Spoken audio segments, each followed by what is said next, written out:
Hi and welcome. In this DE block, we're focusing on what exactly you might include in your Canvas shell, particularly if you're starting for the first time from the ground up.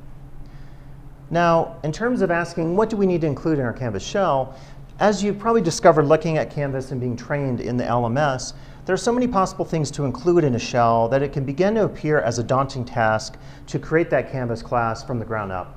We're here, though, to present some opportunities for you to learn from our expertise and to help you get started. We don't want you to feel overwhelmed when you're first starting that journey of teaching for us in DE.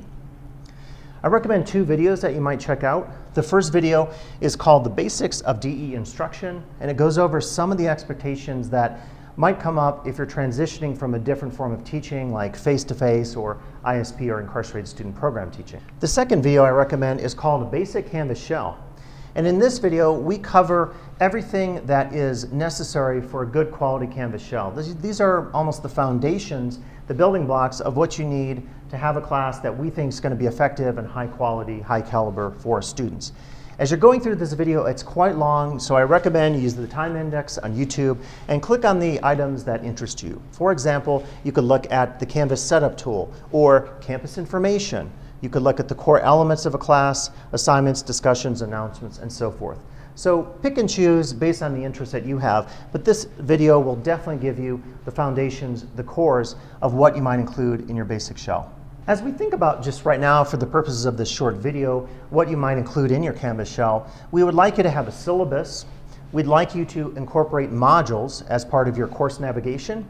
We want you to have at least discussion that provides for student-student contact and instructor presence in your class.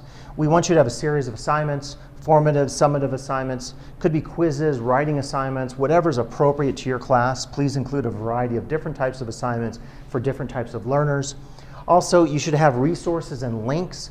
Those resources and links could include LTCC information, could also include information related to your careers, any groups that are relevant to your discipline that you're teaching in. If you're teaching real estate for us, you could maybe have some resources about being a real estate agent.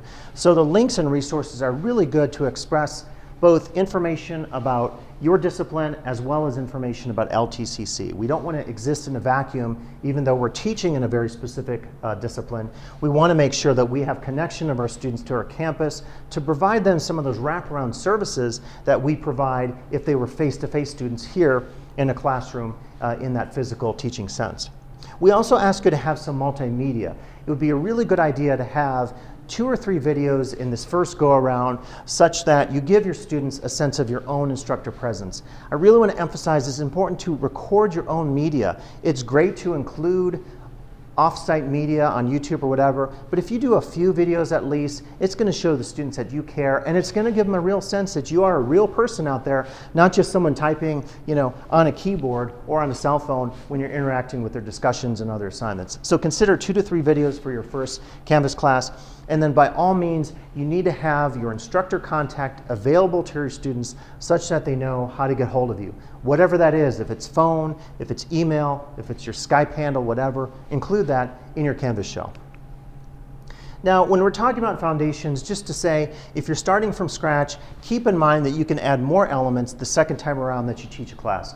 We're not trying to overwhelm you with everything initially as you start teaching for us. So the second time around, add some additional elements and you'll be good to go. That being said, we will require the minimum foundations of your class to be in place prior to your class being offered at LTCC. We want to make sure we're offering the highest quality possible classes to our students in the DE modality, and thus we ask you to follow some of our guidelines. We should also say that all of us on campus are here to help. You have an entire community of experts. You have people like myself, Trevor Thomas, our discipline leads in all our disciplines that are working on the CVC-OEI project. We encourage you to reach out to us. We're happy to help. We're happy to bring our expertise to you and have some conversations about how to make this a successful DE teaching journey. So just ask and we're here to help. At this point, you can continue to your next block.